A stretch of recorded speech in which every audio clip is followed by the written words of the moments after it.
MiniWarGaming's Return of the Wulfen.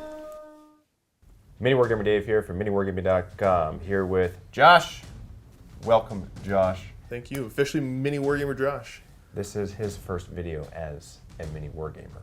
Super excited. We've hired Josh on, and we were talking about the Space Wolves today, and it's very fitting because he is a Space Wolf. You take one look at this guy's beard, and he's holding the Melta. It's not the Melta that you see, man. It's the beard, because this is all natural, and it's good.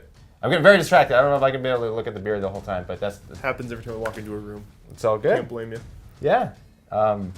But in this series of videos, we will be talking about the Space Wolves and the new formations. This particular video will be the first impressions. I am a Space Wolves collector. Josh is a connoisseur of the lore and the fluff. He loves to devour it, so we get that aspect of it as well. And for the vault aspect of these series of videos, there'll be battle reports. So all of the review videos will go on YouTube for free, and all of the battle report videos will be in the vault. Incidentally, there will be a vault bat rep that is paired with this, and there's a 1,500 point list that we'll be talking about, which is the main core that you get with the new strike force, and that'll be in the vault. We'll be fighting against Black Legion. We just want to see how it works, Space Wolves versus Chaos Space Marines. They're going to be fighting Abaddon and see how they fare against that. So if you're a Vault member and you wish to skip this review, click on the link below and watch that. If not, let's jump right into the review. So, Josh, first impressions.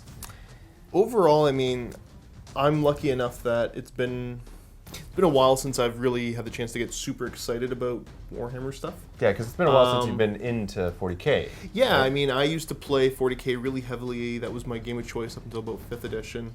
And then I fell off and jumped into a couple other games. And I think part of the reason for it for me was the fact that they weren't putting out things like, Warzone Veterans. You get a ton of great fluff in here. You get a ton of really cool fluff, actually. There's a lot to sink your teeth into, for sure. There's a ton, so I've been going nuts trying to read through all of it as quick as I can and get all the little subtle things that's happening here and there. Yeah. And overall, a lot of interesting new ways to play. I really like the fact that some of the different formations we see are giving you the chance to use some of the units that you don't necessarily see a whole ton in different ways. Overall, super excited. So this works like the Decurion in that there's a main core choice within the strike force, within the detachment. There's core that you have to choose, and then there's auxiliaries that are obligatory, and there's one of 7 that you can choose. Yep. And the main one, which is right here in front of us, this is the Greatpack. It's a core choice. This is like the minimum army that we've created out of it. There's 0 to 2, 0 to 1 choices of other units that we have not included because we could have created a 3,000 point list. Yeah. But we wanted to make this bite size just to jump into it, just to see some of the new command benefits that you get with the new core choice. So let's talk about the Greatpack a bit. This one right here. For the HQ, it's one Wolf Lord. He is, where is he? he's right there. You won't be able to see it, but we can see it. Trust us, he's there. Yeah, that's the important thing. What do we equip him with? We have got a frost. No, it's not the Frostblade. It's the Black Death. Yeah, so he's got Black Death and he's got the Armor of Russ. Armor of Russ. So that's what we put on him, and that's like your bare bones basic core. Like we're not even going to go into the legendary Greatpacks yet. We're going to make a separate video for each of those because they are each epic in and of themselves, and we want to really do them full justice. So, starting with the Greatpack, which is within the Wolf Claw Strike Force. That's what the whole detachment is called, and this is the core choice within this detachment that you must choose in order for it to be legitimate. So, Wolf Lord. In all other respects, he's kind of just a basic Wolf Lord. Yeah, he's got a couple really cool items on him, but otherwise he's bare bones. And those items aren't new? No. They've stayed the same. In terms of old codex to new codex, there's been a few added. There's been some add-ons more than any kind of real changes. It's mostly been the same? Yeah, for the most part. Yeah, the number one change, I would say, is the Wulfen. Yeah. Which I'm very excited about, which you'll see soon. Lee right now, he's working like crazy. We just got him in today, so he's assembling them. He's painting them up, and you're going to see them in the battlefield, and you see how they affect the battle and themselves and the guys around them. They buff guys. But my favorite about them, and I know we'll do like a separate video on them themselves, but I just we're both overly excited with the Wulfen for know. different reasons. I know. And the same reason. I think so, probably. Yeah. Like, because this is my favorite, man, and I forget the ability's called, but it's basically they attack at their initiative. Yep. And then when they are attacked and they are removed from the battle, they get to make one more attack. They get to make another attack before they die. Yeah. That's awesome. What is it, like Berserk Fury? Let's see if I can find it in here. That 43 is Death Frenzy. Death Frenzy, that's it. Yep. Just to think of Death Frenzy. You know it's going to be awesome when that happens. So but that's then, exactly I what mean, it is. the flip side, the other special rule, which is Bounding Lope, which I think I'm more excited about. These guys are fast. They can run and charge in the same turn. Yeah. And they can reroll failed charge rolls. Yeah, and they're initiative 5. So they're initiative 5. They're hugely devastating, but it's. I think in the Space Wolves I've seen, one of the issues is kind of getting your guys into combat. Not only are these guys great at doing it themselves, but they help the rest of the army do it too. They do. So they do, absolutely. And again, we'll go into more detail with the actual video where we talk about them and do a sample bat rep with those guys. But that is the #1 biggest update and change and add-on that this army has. This is kind of like the centerpiece. Yep. And right now, it's an idea to us. We haven't actually play tested it or fielded them, so it's just a very exciting idea at this point. So I'm really looking forward to that. That's out of all these videos, review, that's the #1 that I'm looking forward to. Yeah. Just want to tear some stuff up in close combat. I'm realizing now that I'm going to have to be facing off against them. So maybe we could take turns. Would you like? We'll share. We'll share. Yes, that's right. Yeah, there's a lot of sharing going on. I'll find an army that I don't like and I'll bring it and just watch them get torn apart. There you go. Yeah. Dual purpose. Yeah. And if they completely slaughter, because it's just going to be one unit, right? So it's essentially like a who would win and what they're best used against. That's what it's going to be. And so, and also, please do leave your comments below as to what you think we should field against them. Then we'll look at the comments, and if some comments are thumbed up a lot, we see that's a good suggestion, then we can include them in the video. We'd like to look at your suggestions and comments, and this will be going out right away. So we'll look at the comments, and it will affect what goes in the video. Yeah. Absolutely. And the other thing is the Ulrich the Slayer has got a new model. That's another update. Yep. Ulrich the Slayer. It's a really cool model. They've done a great job with him. And I like the fact that they've stayed somewhat true to the old model as well. Mm-hmm. It looks like just an alternate version of him almost, which is, I really dig that. I like that. It's essentially, it's funny because it's as if he went from this to taking off his helmet and this. Like it's the same model. Whereas, like Niyal, how he had like the smaller Artificer armor version of him, and then he had the Terminator. So that's like very drastic difference. But this is very old school. Like Ulrich's got a static pose, like a lot of the older models did, but he's got a cool static pose. Mm-hmm. Yeah, he's like kind of like at the table of a council. Yeah, yeah, that's what it looks like. He's getting ready to throw down. Yeah, that's what it looks like to me, anyway. Yeah. And obviously, all of the new formations, and those are the major updates, which is just a combination of the existing units and also the formation rules that go with those formations. Yep. And so like you can grab an existing army and make up 100 new formations, and then there's so many new things about the codex. But essentially, the core army itself and the models themselves pretty much stayed the same. Yep.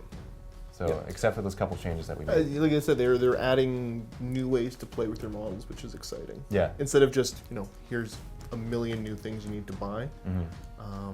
So that's super exciting for me.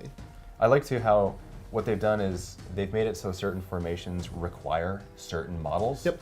Which make you buy existing models, which is it's smart. Right. It's smart of GW to do that, so they sell more product, and it's okay because it's fun.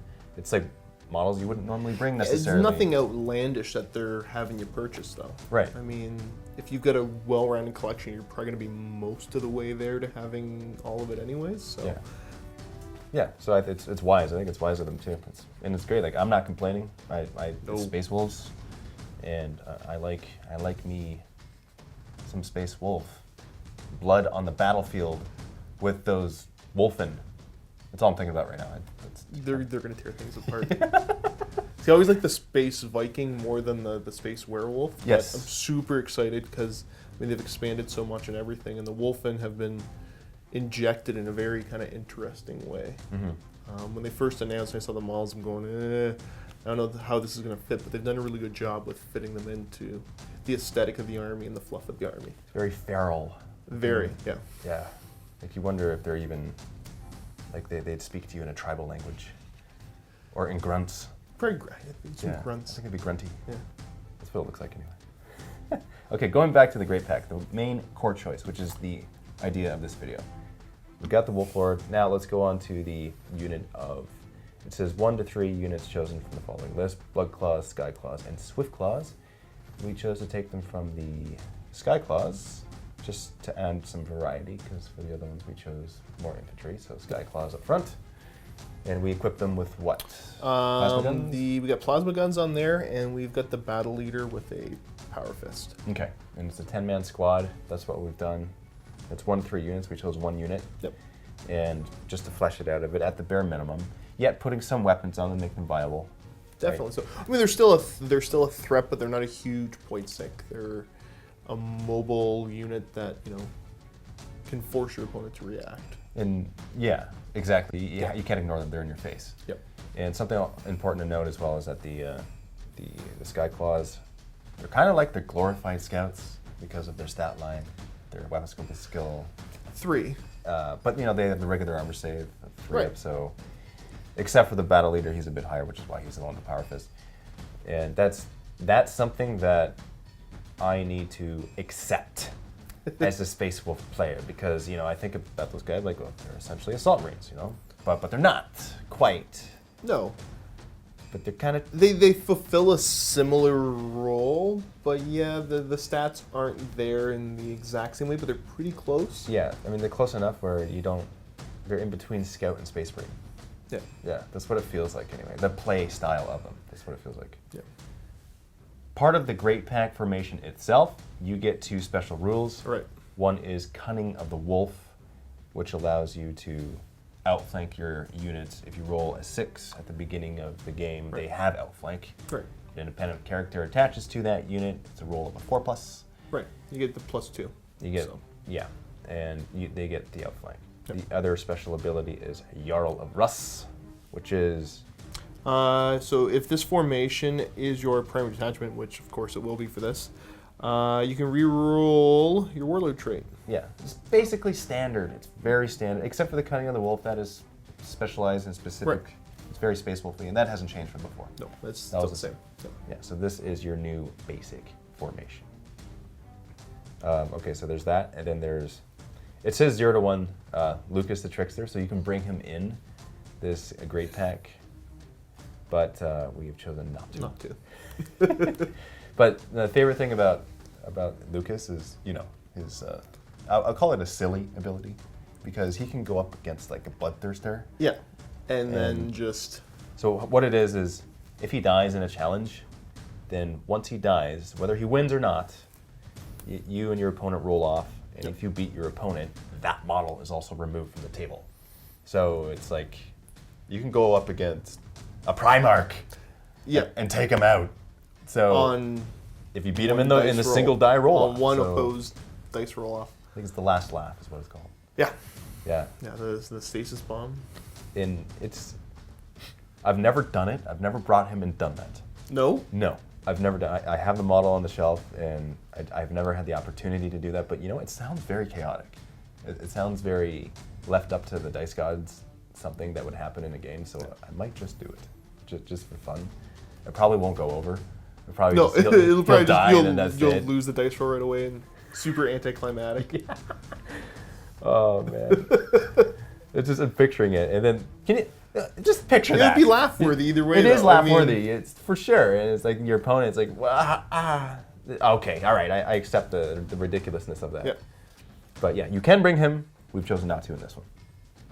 Now, 3 to 5 units of Units chosen from the following list, which is one of two things, Grey Hunters or Land Speeders. Since I don't have any Land Speeders in the Space Wolf army here in the studio, I've chosen the Grey Hunters. So we have 3 units of Grey Hunters, just to flesh out the army a little bit more. So what do we have in this one here, Josh? Okay, so over here, I'm gonna move this out of the way a little bit. So they were riding in the Rhino. We have got it's dual Wolf Claws on the Battle Leader. We have a Power Axe and a Wolf Standard on another guy. And then for the special weapons we're running, it's a Flamer and a Melt-A-Gun. Yeah, so that's a 10-man in that one, and then we have another 10-man over here. Yeah, another 10-man over there. Same thing, they're in a Rhino. It's kind of the Plasma Doom squad. So we've got 2 plasma guns in the squad. We have one who replaces Bolt Pistol with a Plasma Pistol. And then we have the Pack Leader with a Thunderhammer. Yeah. So really kind of beefy, gonna go smack something that's big and threatening on the board. Yeah. And then the last Grey Hunter one is right here with the HQ choice. He's also attached, so 6-man squad. So yeah, just a little squad in a Razorback, twin-linked las cannons, and we've got a Power Fist on the Pack Leader. And that's it for them. Yeah. Yeah, so that's the core of this core formation. And you know, that's okay. Well, I mean, the reason that we kept them small is because we want the Black Death axe to hopefully go off. Yeah, because you need to be outnumbered. When you're outnumbered, it's, I think, +3 extra attacks. +3 attacks. Yeah. Yeah. So that's a sweet ability that I'm looking forward to unlocking and unleashing on the battlefield. And so they're in that. So those are those 3. So moving on to the 1 to 2 units of Longfang. So we chose 1 unit, and just they're right up front there. We got 4 missile launchers with those Longfangs, and they're exactly the same as before. Yep. You know, Nothing's changed. There's nothing's changed there. And you know, just for fun, we've added. So we're gonna jump back up to the top of the list. So 0 to 1 units chosen from the following list, which is Wolfguard, Wolfguard Terminators, or Thunderwolf Cavalry. We chose the cavalry. Yep. Yeah. We've got these 3 over here. Each equipped separately. They each have storm shields. Each have storm shields. One has an axe and one has a Thunderhammer. Yeah. Frost axe and then Thunderhammer. Right. And then that's it on that. So that is the 1,500 point list. Comes out to like 1,494. Yeah, we were really close. Yeah, it's pretty close. So, and I think you look at this list, it's not a competitive list. It's a fun list. Yeah. Definitely. You look at this and you're trying out the formation. This is the bare minimum. It's not the absolute bare minimum, obviously, because you can bring 5-man squads, but it's a minimum.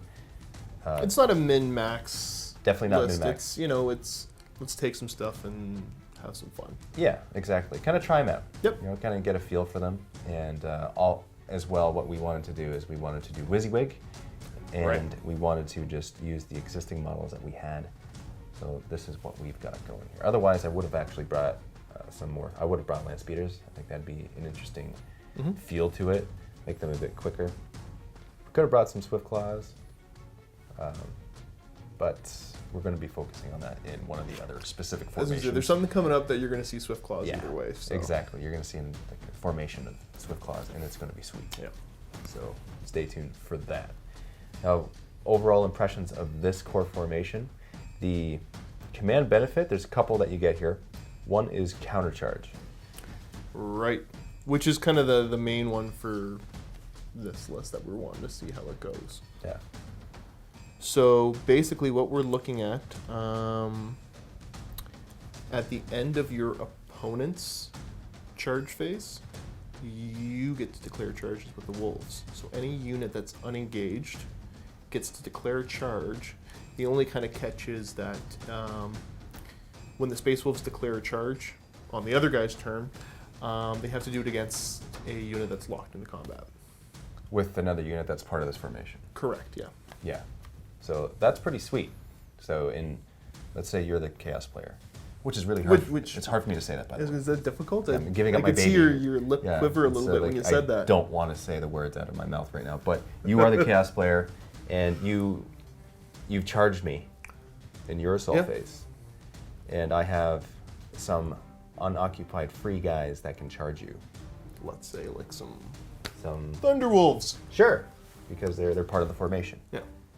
I can do so in your assault phase. and you still count as charging, so you get all the benefits of it, That's right. which is huge. It's huge. It's like That's an gross. extra.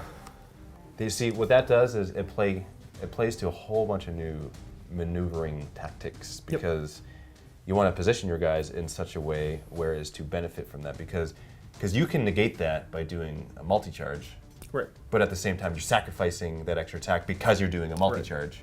So maybe not necessarily the best strategy, but maybe yes, depending on what it is. There's layers on this that's kind of really interesting because I mean we talked earlier about how the Space Wolves we want to get into combat as soon as possible. So all of a sudden now when I'm charging you, I've got to be more careful because those Thunder Wolves might get that charge in on my turn, wipe out my guys on my turn. Your turn comes around, well, guess what? They get to move and charge again. It's more movement on the board. Yeah. So anything to add movement to a really kind of assaulty army like this is huge. Yeah, it is. So there's a lot of interesting kind of layers to that you can take advantage of. That's cool too. And the cool thing about that is that it is the main detachment. It's the one that comes with, it's the new detachment. So you kind of always get that. Unless you bring a CAD, and obviously you don't, but that's what you get. That is the #1 command benefit with this Wolfclaw Strike Force. Awesome. All right, now the Howl of the Wolves. What's that one? Okay, so basically, so if the Wolfclaw Strike Force includes 2 or more Greatpacks or 2 more of the same legendary Greatpacks, we didn't unlock it for this one. Have to be a bigger game to do so. But basically, if you're including 2 Greatpacks, one's going to have a Wolf Lord, the other one's going to have the Wolfguard Battle Leader. As long as the Wolf Lord's still alive, all units in the model's Great Company, and the Great Company is the name for the 2 Greatpacks together, they have Fear and Furious Charge. That's not which bad. Is pretty solid. Considering you already have counterattack. Yeah, considering you have counterattack, and then some of the legendary Greatpacks have some of their own rules that really mesh well with Fear and Furious Charge. So, and then obviously Furious Charge, and with the counter charge ability, you count as charging. Yep. When you do it in the other guy's phase. That's and that's mean. It is. It does sound like it's mean, doesn't it? Yeah. Just a little bit. And the thing it's the wording. We gotta be careful because like the command benefit ability is called counter charge. Right. Guys have counterattack. Right. So that's the universal special rule that they have. But the command benefit is called counter charge, and that is the assaulting in your assault phase ability. So in addition to it's kind of like there's going to be combat no matter what. This is very close combat. I feel the close combat. It's going down, yeah. I'm feeling a very Khorne influence in these Space Wolves. Very much so.